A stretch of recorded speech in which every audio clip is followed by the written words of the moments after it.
Ke boka dikgomo Basotho ba heso, setjhaba sa heso hohle moo le mona teng. Ke le dumedisa ka lebitso la Morena Jesu Kriste. Ke le dumedisa lebitsong la lelapa la ka habo barwetsana ba babedi, dikgosa tsana tsa kgolokwe, makubu le ditletse. Kajeno boithuto ba rona ba bo kganelang kutlwisisong ya ditaba, boinanong bo tibileng ka tataiso ya moekelesiya. Re bala kgaolo ya botshelela, re qala ka temana ya boraro, re fella ho ya bosupa. Kajeno ditaba tseo re di balang ke ditaba tse amanang le leruo la hao. Se bolelwang mona ke hore leruo la hao le lokela ho o thabisa. Haeba o motho ya ruileng, o ruile mosadi, o ruile monna, o ruile bana, o ruile diphoofolo, o ruile thepa efe kapa efe eo e ruileng.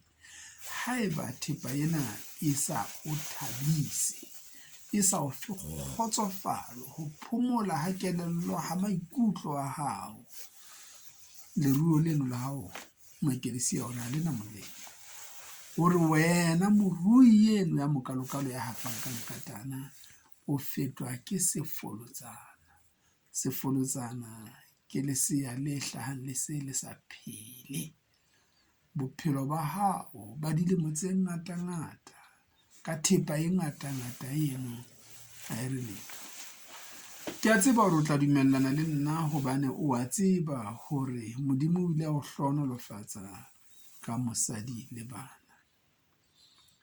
Empa hona jwale o phela jwalo ka motho e kang ha ka ba nyala. O tswile ka hara lelapa la hao hobaneng ho ne ho di bodutu.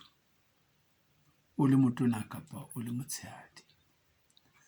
O utlwile hore mane mosalemane ha molai, mora o qeta ho bolaya ntatae. O ka reng ka mohlolohadi ya setseng le mora ya bolaileng monna hae? Wa tseba hore Moafrika mona ho kile ha hlaha ditaba tsa mohlankana eo ileng ya re ho ba ntatae ya shwa.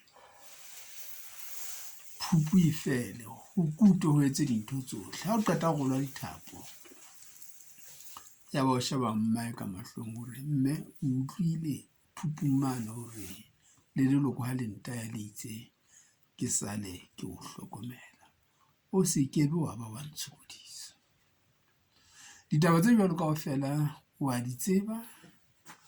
O tseba motho ya sa robalang, ya sa robaleng ke boya ba hae, ya sa robaleng ke diphoofolo tsa hae, ya sa robaleng ke ditekesi tsa hae, ke mokgosi jwalo koloi ya lephele ha e sa le iya. Mpatiseng. Monga Dione ke eno o lla a sa qete ka mapolesa ka selakgeng sa hae ka mono le kgwebo ya hae e ratwang ke batho. Ha leruo la hao le sa o tlisetse monate kapa eng eo nang le yona sa o tlisetse monate, sa o tlisetse thabo, o fetwa ke sefolotsana.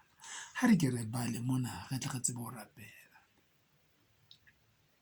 Ha monna a ka tswala bana ba 100 mme a phela dilemo tse ngata, ha ho tsotellehe hore na o phela halele le hakae haeba a keke a ithabisa ka maruo a hae le phupu ya hae ya eba e tlontlollang. Nna ke re sefolotsana se lehlohonolo ho mo feta. Ho tswalwa ha sona ke lefela, se shwella lefifing, lebitso la sona ha le tsejwe. Le hoja se sa ka sa bona letsatsi, le hae le ho le tseba, se phomotse ha monate ho feta motho eo. Le ha a ka phela dilemo tse 2,000 mme a seke a ithabisa ka maruo a hae, fela o ya sebakeng se le seng le se folosana tseo. Tshebetso yohle ya motho ke ho lemisetsa metso takatso tsa hae, tsona ha di ke di kgotsofala. matsoho a sebeletsa mmetso ha o jele o thabile ho monate. Jwale ho na le motho eno a tla di sebetsa ebe le ho di ja ha di ja o di ja ka dikgapa, o di ja ka bohloko dijo tseno tsa hae. Modimo a o thuse moratuwa wa ka, o atlehe dinthong tsohle tseo di sebeletsang tse molemo, mme dintho tseno tseo di sebeleditseng ka thata, tseo Modimo a o hlohonolofaditseng ka tsona, di o thabise, di o fe kgotso ya kelello le ya tsohle, shwala lenyaka jeno le ka moso. Modimo a be le wena ka lebitso la Jesu Kriste morena. Amen.